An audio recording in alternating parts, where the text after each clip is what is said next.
এদেরকে শিক্ষিত বানাবেন, মিনিমাম ইন্টারমিডিয়েট পাস করবেন, মিনিমাম যত কষ্ট হোক, আপনার কাছে পয়সা থাকুক বা না থাকুক, একবেলা খাবেন, তারপরেও বাচ্চাকে পড়াবেন।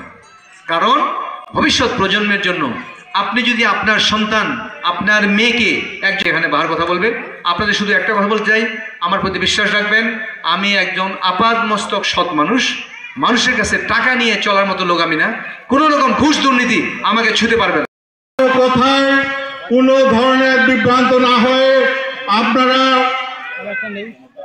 মঞ্জু ভাইকে সামনে ধানের শীষ মার্কায় ভোট, তার মেধা এবং দক্ষতার জন্য তিনি একজন সফল ব্যবসায়ী উপস্থিত।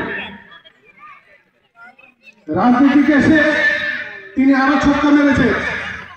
অনেকে দীর্ঘ সময় ধরে রাজনীতি করার পরেও ওয়ার্ডের সভাপতি থেকে আজকের অনুষ্ঠানের প্রধান অতিথি দিনাজপুরের বীরগঞ্জ